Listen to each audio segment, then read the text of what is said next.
my fellow comic book collectors. Today is Wednesday, and on Wednesdays I do my Q&A video where I basically answer your questions. That's what I do. That's what I do on a Wednesday. So basically I have some really great questions. One that I'm actually going to put a lot of focus on, and I'll get into the other ones as well, but we'll start off with a question from God Tank. And he basically asked, he was like, I talked about the Smurfs in my last Q&A video. And he asked me, have you ever tried the cereal Smurf Berry Crunch? Actually, I've heard of it, and I was very familiar with it, but I never tried it, strangely enough. There was a lot of cereal that I wanted to try as a kid, like Smurf Berry Crunch, because of the Smurfs. You know, all the ads back then were really, they had really awesome ads for kids. Like, you really wanted to try out the cereal. The ones that I liked were like Count Chocula and Blueberry and all those ones as well. But they did have one that targeted people that liked the Smurfs. And the funny thing is, my parents, they actually tried to make me eat somewhat healthy, so we didn't really get many of the sugary, really super sugary cereals. Though I did eat Captain Crunch, which was probably just as bad. So I never tried it, strangely. Next question comes from Comic Fan Again. Have you ever considered switching the PGX label on the All-Star 8 to a CGC? Okay, so if you've seen my All-Star 8, here's my All-Star 8, you'll notice it is a PGX slab. And generally, actually, it's a good idea. If you have a PGX slab of a valuable book, you probably would prefer it to be in a CGC slab. Just, it gets more money, usually about anywhere between 30 to 40% more money. So it makes a huge difference in terms of the value of the book, because often people don't really recognize the PGX slab as being legit. And especially with the Golden Age, you know, there has been issues with PGX. The reason I chose to slab it in PGX was actually multifold.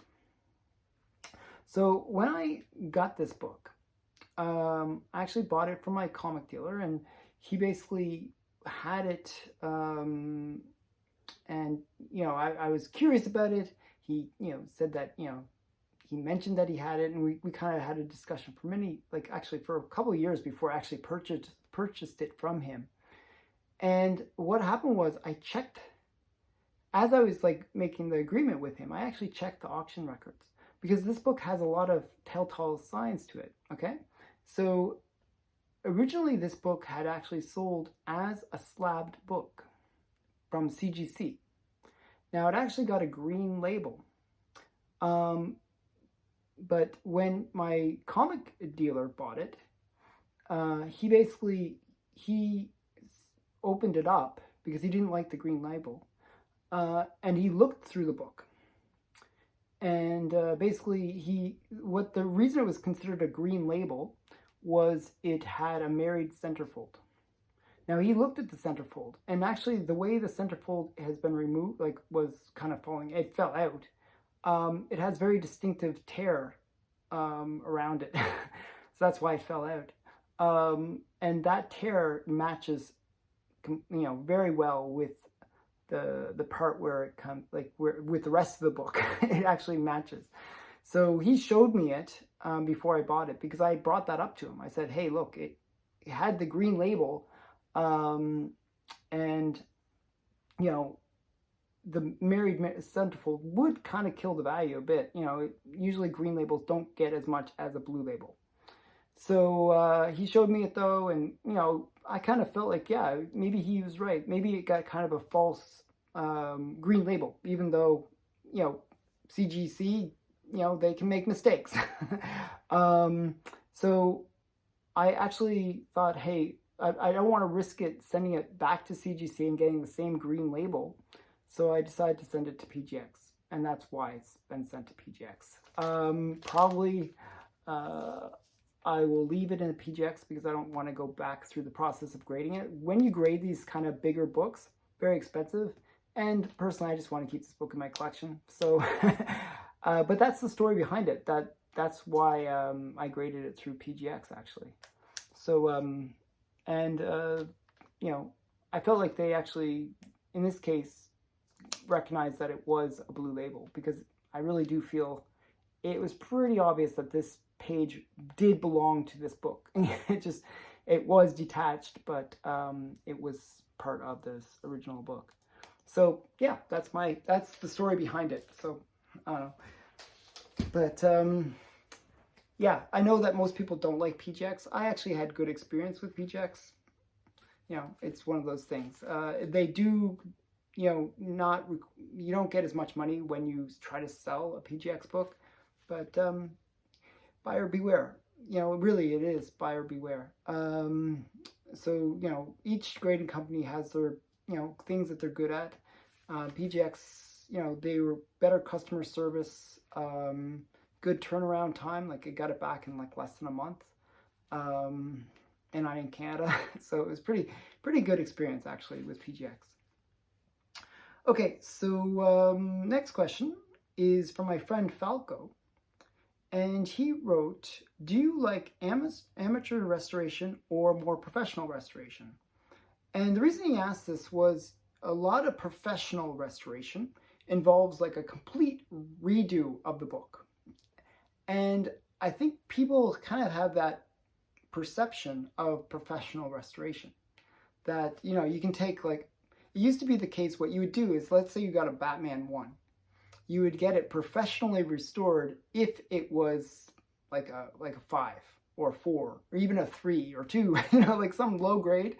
You'd get it professionally restored, and they would bring it up to that 9 level. You could actually get books that are really rough, and they can bring it right up to a 9.8 because they can do extensive work on it. And I have seen eBay listings for like a Batman 1 9.6 and it's like extensive restoration.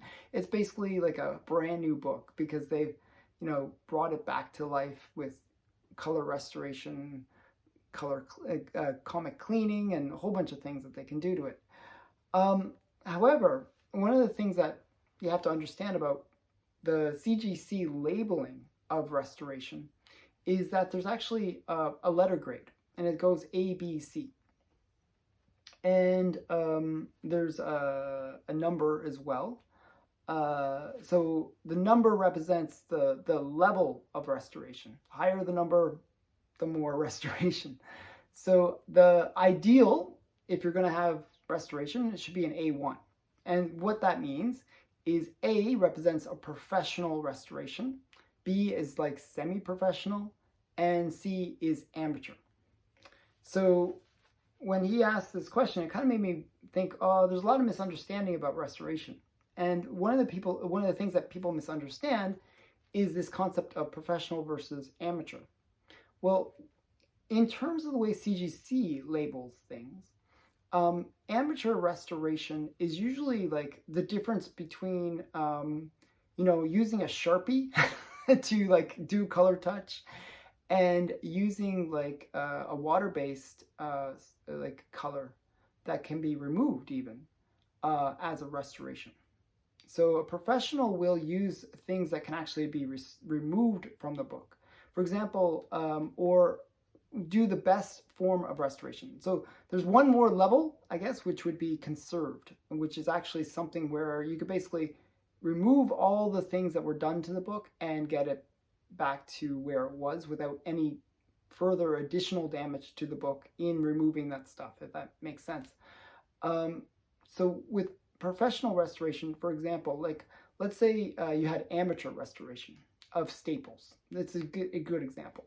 What an amateur would do is they would take a stapler and go ding, ding, ding, ding, and that's that's how they would restore it. A professional, what they would do is they would get like antique staples, like staples from the same time period, and remove the staples and replace them with staples of the same time period, so that they can, you know, make it as close to the original as possible. Even though it would still get that restored label, but at the same, it is a more professional way of doing it, where, you know, it's more authentic to the character of that book.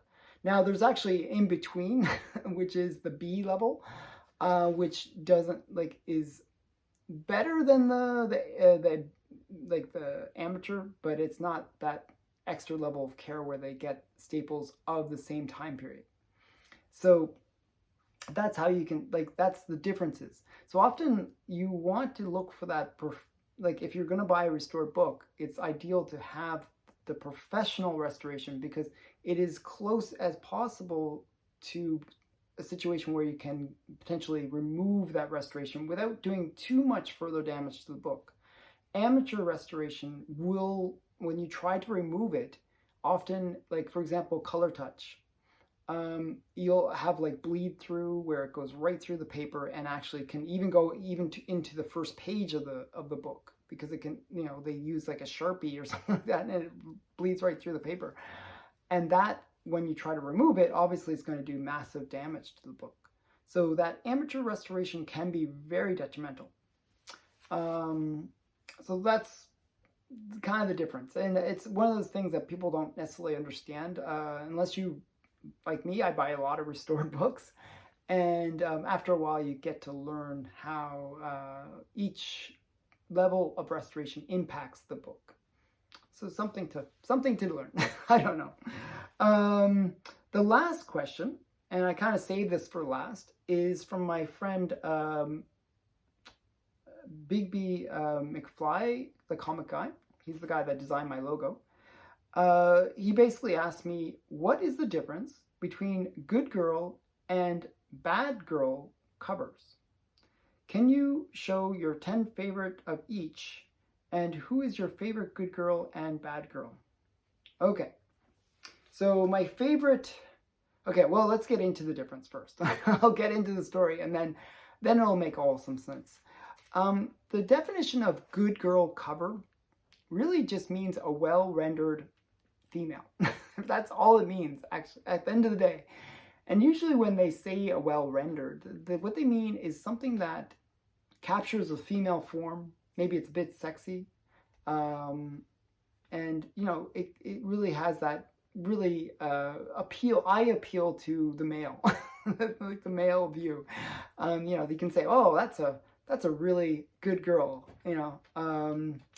So that's generally what good girl means. And, you know, it's less about the character of, you know, the personality of the character than just being of that good nature. Like, that, oh, wow, that's kind of sexy, or that's kind of cool. That's kind of, you know. So that's really what good girl art means. Now, bad girl was a term that was really coined in the 90s. And it referred to a group of women that were kind of these semi-good in terms of they were like anti-heroes. They were like not fully hero, not really bad either. So, you know, you get characters like Vampirella, who's actually before the 90s. She's from 1969. You get characters like Lady Death. You know, she's the heroine of the story, but a little bit evil in some ways too. A character that I like nowadays, maybe Zombie Tramp, or, you know, there's other characters that kind of fit that bad girl. So they're kind of more, a little bit, you know, anti-hero-like. And that was really popularized in the 90s. So I brought some good girl examples and some bad girl examples. And really, as I said, the good girl can kind of encapsulate the whole genre because it is kind of like more about the style. With Good Girl, just going back to Good Girl for a little bit before I got a lot of books here to show you guys. With Good Girl, it's more about the artist than it is about the character, if that makes sense. So when people think of good girl, they think of good girl artists. So a lot of the time you'll say, oh, like, I really like Al Falstein, or Alex Schomburg, or Matt Baker. So those kind of names get kind of thrown in with the good girl art, because when people are thinking about the good girl covers, they're thinking of that art level. It's more about how well is that woman rendered. So it's a little different. And with the bad girls, it's really about the girl's attitude, that she's a little bit of a badass, a little bit of that anti-hero. So just more clarification there. Now, one more question before I show all the books. He asked me, who is your favorite good girl and who is your favorite bad girl? Well, my favorite good girl, I guess, would be Miss Mask. And, you know, she had a lot of really great good girl art covers. And then Vampirella would be my favorite bad girl.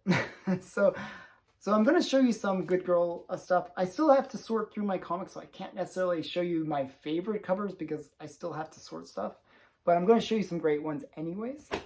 Whenever I think, and I actually didn't want to show my favorite in this case. Whenever I think of good girl covers or good girl art covers, I always think of Archie 50, and I've shown it so many times that I'm like, oh, if I show it again, people will hate me. So I wanted to show something different with the character of Betty.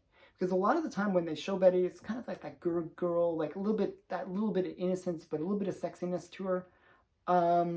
And here's an example of that. This is Archie 115. And it's kind of an innuendo cover, plus it's got that kind of good girl style, you know, where the woman is well rendered. So this is kind of an example of good girl art. And then another one that's kind of interesting, and this is like kind of borderline, but the idea is there, is Tilly the Toiler. You know, it's kind of like, has that, you know, showing lots of leg, a little bit, you know, a little bit of sexiness. A lot of good girl art has a little bit of sexiness to it. And some has a lot of sexiness to it, I should say. But this is Tilly the Toiler, and just a nice little cover. And as I was saying, it's really about the artist. So I'm going to show you a bunch of Al Feldstein. When Al Feldstein was kind of getting started, he did a lot of good girl art covers. And he was really well known for his series of Sunny and Junior. So I'm going to show you a few juniors. This is kind of a nice one. And he had that kind of headlight cover. One thing that's often associated with good girl art is the headlight cover. Okay, so you know, lots of leg often is showing that sort of good girl. This is a typical good girl art cover. I'll show you some more. We've got some more junior.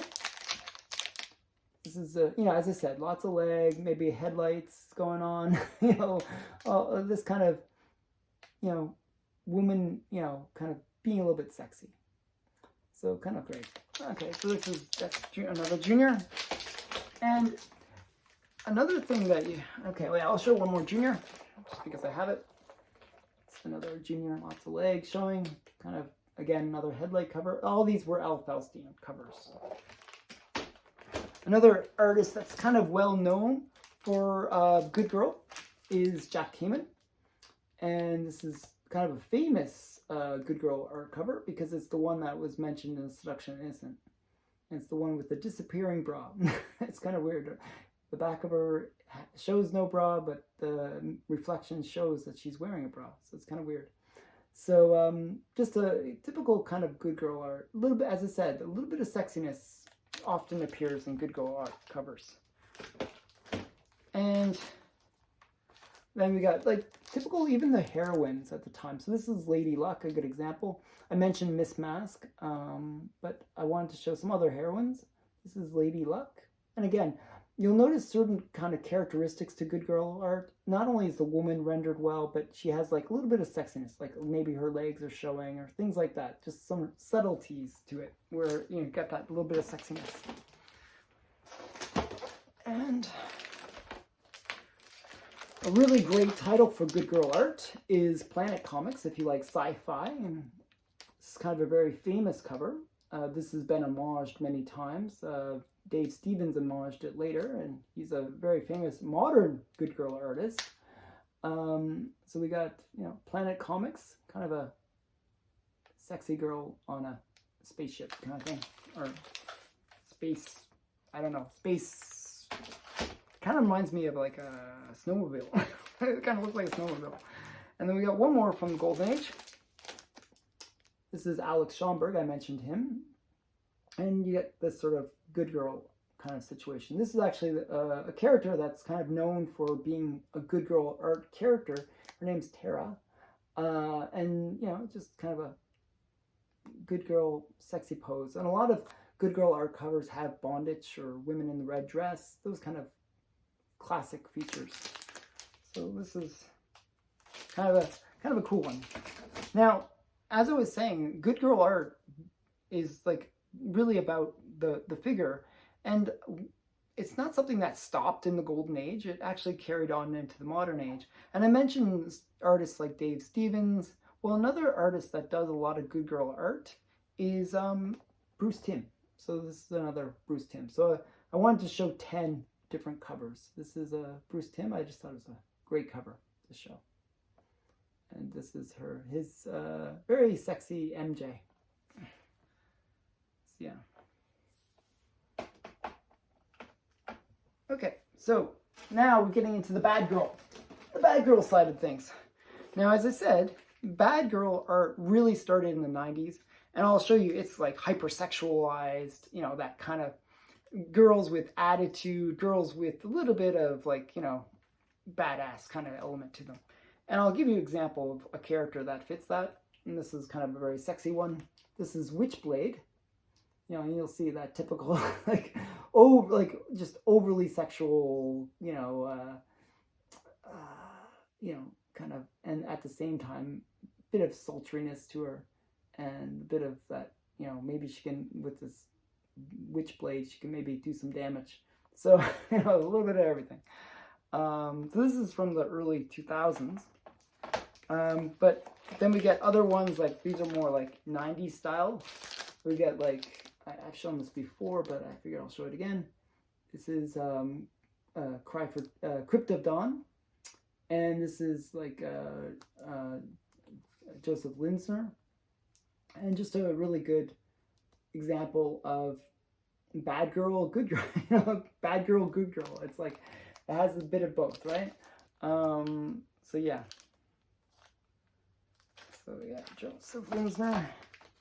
But what I wanted to show, actually, were the two big ones that I love, and just some modern ones. This is Lady Death, and I have like a pretty extensive Lady Death collection, from her first appearance all the way to current. So I have pretty much all of her stuff. So Lady Death, and she's that kind of bad girl style. And of course, I had to show Vampirella, so I wanted to show something new for Vampirella. This is one of my favorite covers, actually. I kind of like this sci-fi kind of cover. So this is Vampirella, the magazine that she was originally appeared in. This is from 1980, and it's issue number 85. It was one of my favorite covers from the run, actually. So this is Vampirella, my favorite character for bad girls. But bad girls are actually older than the 90s. And really, before they were called bad girls, they were called femme fatales. And and I've shown this recently because I just received these recently. One of the most famous set of femme fatales, or bad girls, was in the Spirit run. I'll show you some of these. This is by Will Eisner. This is kind of like the typical femme fatale. You know, obviously she's a villain in this case. She's got like the knife, and she's going to do something, but she's, you know, has that very sexy, very feminine kind of look. And here's another femme fatale by Will Eisner. You know, obviously, you know, she's got a gun. She's got some jewels that she's potentially stealing, and she's, yeah, kind of innocent, yet not so innocent. And that's kind of really the bad girl flavor, that you get the sort of the femme fatale.